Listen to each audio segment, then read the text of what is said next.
लोका रामं रणरङ्गवीरं राजीवनेत्रं रघुवंशनाथं कारुण्यरूपं करुणाकरन्तं श्रीरामचन्द्रं शरणं प्रपद्ये। श्रीरामचन्द्रं शरणं प्रपद्ये।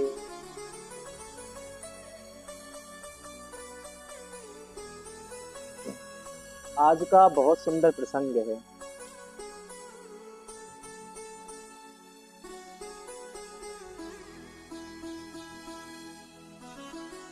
बात उस समय की है कि जिस समय भगवान श्री राम जी को 14 वर्ष का वनवास होता है। भगवान श्री राम साथ में उनके अनुज श्री लक्ष्मण और धर्मपरायणा पत्नी श्री सीता जी तीनों वनवास के लिए जाते हैं। ध्यान देना सज्जनों, तीनों ही भगवान श्री राम जी, लक्ष्मण जी, सीता जी नंगे पैरों जाते हैं। चरणों में कोई चरण पादुका धारण नहीं किए हुए हैं, ऐसे ही चले जाते हैं।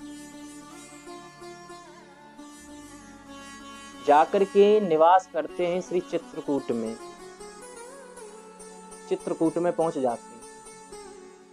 लेकिन इधर में बताया जाता है भगवान श्री राम जैसे एक संत का जीवन है, इस प्रकार का जीवन जी चित्रकूट में रहकर बिल्कुल साधारण सा है।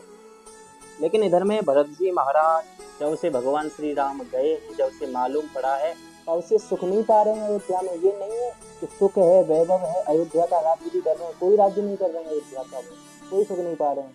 कह रहे हैं भगवान मेरे पिता तुल्य श्री राम चले गए छोड़ करके। मेरी मैया ने बहुत बड़ा गलत कदम उठाया। मैया ने अच्छा नहीं किया, मेरी माँ कैकेयी ने। अब मैं नहीं रहूंगा यहाँ पर। भगवान के पीछे पीछे दौड़ने लगते हैं, जैसे भगवान गए थे उसी भाव से गए। पैरों में कोई चरण पादुका वगैरह उन्होंने भी नहीं डाली है। कहते हैं मैं भगवान श्री राम की बराबरी नहीं कर सकता। हाँ, वो नंगे पैरों गए हैं तो मैं भी नंगे पैरों जाऊंगा। दौड़ते जा रहे हैं, दौड़ते दौड़ते पहुंचते हैं चित्रकूट धाम में। ध्यान देना भक्तों, कथा तो बहुत विस्तार से है, लेकिन हम बड़े हिसाब से लेकर के चल रहे हैं ताकि कुछ छूटे भी ना और सब कुछ समझ में भी आ जाए और कुछ ज्यादा भी ना हो। श्री भरत जी महाराज पहुंचते हैं चित्रकूट में। भगवान से निवेदन करते हैं प्रभु मैं नहीं रहूंगा अयोध्या में, मैं नहीं रहना चाहता वहां पर आपके बिना। भगवान श्री राम कहते हैं हम तो चलो वनवास के कारण आए हैं यहाँ पर, लेकिन भरत तुमको ऐसे नहीं आना चाहिए था। आपको तो राज्य देखना था, वहां की प्रजा बहुत दुखी होगी, क्यों छोड़ कर के आ गए हैं इतने बड़े राज्य को। भरत कहते हैं महाराज चाहे कितना भी बड़ा राज्य क्यों ना हो, मैं नहीं रहना चाहूंगा उसमें। जहाँ आप नहीं हो वहां मेरा क्या होगा। मैं नहीं रहना चाहता, मैं नहीं भोगना चाहता वहां का सुख वैभव, सब कुछ त्याग दूंगा प्रभु आपके बिना। आप चलो, मैं आपको लिवाने के लिए आया हूँ संग में। भगवान श्री राम कहते हैं भरत क्यों बहकी बहकी बात कर रहे हो, मैं कैसे चलूं आपके साथ। क्या आप चाहते हो कि पिताजी के जो वचन है मैया को दिए हैं वो फीके पड़े। नहीं जाऊंगा मैं आपके साथ में। भरत जी जिद करते हैं, रोने लगते हैं, कहते हैं प्रभु फिर मैं भी आपके साथ में रहूंगा, मैं भी नहीं जाऊंगा। भगवान कृपा करते हैं, बहुत भाव के साथ में समझाते हैं भरत जी को। और जब भरत जी नहीं मानते तो क्या करते हैं, प्रभु कर कृपा पावरी देनी। भगवान क्या करते हैं, अपनी चरण पादुकाएं देते हैं। ध्यान देना सज्जनों, यहाँ पर विशेष करके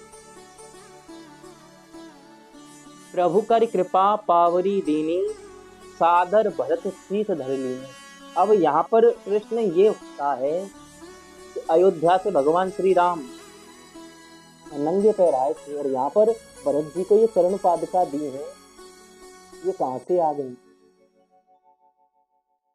जब भगवान नंगे पैरों आए थे? और दूसरा, ये चरण पादुका ही क्यों दी है? समझना बहुत सुंदर कथा है, शायद आपने सुनी हो।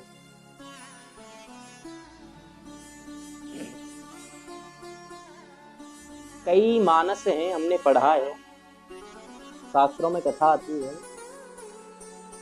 कि महाराज ये चरण पादुका ही क्यों दी और कहां से आई। यहाँ चित्रकूट में बहुत सुंदर कथा आती है कि एक बार राजा दशरथ वन में निकले थे घूमने के लिए। वहां पर उनका संग्राम एक दुंदुभी नाम के राक्षस से होता है। बड़ा मायावी राक्षस है, मायावश जीत प्राप्त करना चाहता है दशरथ पर अपनी, लेकिन पीछे से माया रचा करके पीछे से दशरथ को मारना चाहता था, लेकिन तत्काल वहां पर भगवान की मायावश ताड़का आती है और ताड़का हाथ में तलवार लिए हुए महाराज विकराल स्वरूप जैसे ही दशरथ पर वार करने को था दुंदुभी नाम का राक्षस, आज ताड़का ने तलवार से दुंदुभी नाम के राक्षस का जो सिर है वो धड़ से अलग कर दिया, मार दिया राक्षस को। राजा दशरथ ने देखा ताड़का ने बचाया मेरे प्राणों को। राजा दशरथ कहते हैं ताड़का कोई वरदान मांगो, हम रघुवंशी हैं, हम किसी का कर्जा नहीं रखते अपने सिर पर। आपने हमें आज बचाया है इस राक्षस से, इस मायावी राक्षस से, मांगो कोई वरदान। ताड़का कहती है महाराज कहीं आप नाच तो नहीं जाओगे? वरदान तो मैं मांग लूंगी, नाट मत जाना। राजा दशरथ कहते हैं रघुकुल रीत सदा चल आई, प्राण जाए पर वचन ना जाई। कि नहीं मांगो, कि महाराज नाटना मत, कि नहीं नाटूंगा, मांगो वरदान। तो आज वचनबद्ध कर लिया है राजा दशरथ को, और वचन में क्या मांगा ताड़का ने? कर देना ही चाहते हो महाराज तो मैं अयोध्या का 14 वर्ष का राज्य चाहती हूँ, जो राज्य का सुख है वो भोगना चाहती हूँ, 14 वर्ष तक अयोध्या पर राज्य करना चाहती हूँ। सुना आज राजा दशरथ ने। राजा दशरथ कहते हैं ताड़के ये क्या मांग लिया, लेकिन क्या करते, वचनबद्ध जो हो गए थे, कह दिया शुभ समय आने दो। आपका जो ये वचन है ये भी फलेगा, शुभ समय आने दो, अयोध्या का राज्य भी भोगेगा।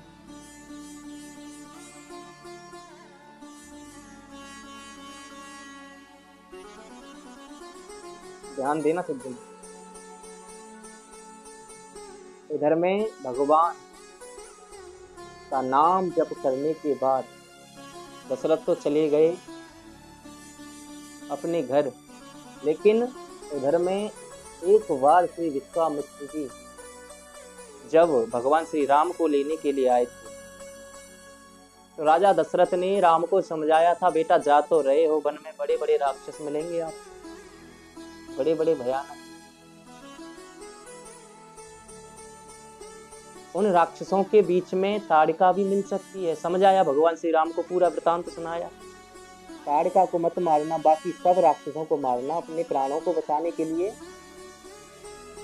अपनी सुरक्षा के लिए उन राक्षसों को मार देना, कोई भी बात नहीं। हम समझा रहे हैं आपको, ध्यान दो। भगवान श्री राम कहते हैं जो आज्ञा पिताजी। आज भगवान श्री राम चल दिए वहां से विश्वामित्र जी के साथ। सबसे पहले रास्ते में ताड़का ही मिली, ताड़का मिली। ताड़का को देख करके विकराल स्वरूप में विश्वामित्र जी ने कह दिया राम देर मत लगाओ, मार दो ताड़का। अब यहाँ पर राम जी के लिए बड़ी परिस्थिति आ गई सामने। पिता की आज्ञा थी मारना नहीं, और गुरु जी की आज्ञा है कि मार दो। और दोनों का वचन रखना है, क्या करें? दोनों का जो वचन है वो सिरोधार रखना है। राम जी ने क्या किया, लक्ष्मण से कहा कि लक्ष्मण आप गुरु जी के साथ में चलो। इधर में भगवान ने एक ही बाण प्राण हर लीना, ताड़का को मार दिया। विश्वकर्मा जी से निवेदन किया कि आप पधारिए। विश्वकर्मा जी तत्काल पधारे। अपने जमाने के बड़े अच्छे मिस्त्री थे विश्वकर्मा जी। भगवान ने कहा कि आप ताड़का के सिर से खड़ामू बनाओ और उन खड़ामुओं को चित्रकूट पहुंचा दो। विश्वकर्मा जी ने वैसा ही किया, खड़ामू बनाए और चित्रकूट में पहुंचा दिया। यहाँ पर भगवान ने दोनों का वचन रखा, गुरु का भी वचन रखा, ताड़का को मार दिया, और जो पिताजी का वचन था उनका भी वचन रखा।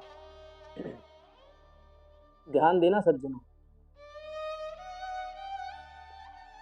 आज समय आने पर वही खड़ामू, वही चरणपाद का भगवान श्री राम ने भरत जी को प्रदान कराए, भरत जी को दी। प्रभु कर कृपा पावरी दीनी, और सादर भरत शीश धर ली। भरत जी बड़े प्रसन्न हुए। भरत जी ने एक खड़ामू को भगवान श्री राम के स्वरूप में माना, एक को सीता जी माना, और दोनों खड़ामू को अपने सिर पर धारण किया। सिर पर धारण करके भगवान के परम प्रिय लाडले भाई भरत आज अयोध्या में आए। भगवान ने कहा था अभिषेक करके बड़े भाव के साथ में रखना। आकर के अभिषेक किया खड़ामुओं का। और एक विशेष बात ये है कि जब भी भरत जी कोई गलत निर्णय लेने की सोचते थे, केवल सोचते ही थे, तो खड़ामू बजने लगती थी आपस में, और सही निर्णय लेते थे तो अपनी जगह टिकी रहती थी।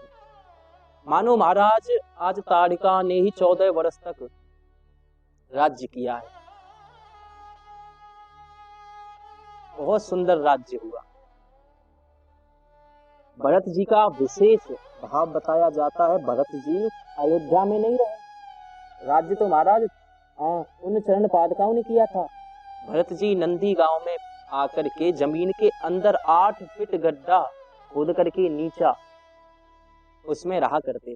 कहते थे भगवान वन में बेचारे जमीन पर लेटते हैं, तो मैं भगवान की बराबरी नहीं कर सकता, मैं तो भगवान का दासान दास हूं। मैं जमीन पर नहीं, मैं जमीन के अंदर लेटूंगा। जमीन के अंदर गड्ढा खोद करके उसमें बैठ करके भजन किया करते। धीरे धीरे 14 वर्ष का इंतजार है, भगवान कब आए। 14 वर्ष पूर्ण होने में एक दिन शेष है। भरत जी कहते हैं अगर आज प्रभु नहीं आए तो मैं प्राणों की आहुति दे दूंगा, जीवित नहीं बचूंगा। उधर में भगवान श्री राम आ रहे हैं, उनको भी चिंता है, मेरे भैया प्राणों की आहुति दे देंगे, प्रतिज्ञा कर ली है उन्होंने, ये निर्णय ले लिया है मेरे भाई ने। तो आज भगवान श्री राम जी आते हैं, सबसे पहले हनुमान जी को भेजते हैं। हनुमान जी ने देखा भरत जी की हालत को, कैसी हालत है भरत जी की कि जैसे जल के बिना मछली तड़पती है, वैसे प्रभु के बिना भरत जी तड़प रहे हैं। हनुमान जी को ये भाव देखा नहीं गया, हनुमान जी पर ये भाव देखा नहीं गया। आंखें जो हैं हनुमान जी की, जो नेत्र हैं वो सजल हो गए। भरत जी से कहा भरत जी अब चिंता मत करो, भगवान श्री राम मैया सीता के साथ में लक्ष्मण जी के साथ में पधार चुके हैं। जैसे ही सुना तो बड़ी जोर से जयकारा लगाया भरत जी ने, बोलिए सियावर रामचंद्र भगवान की जय हो।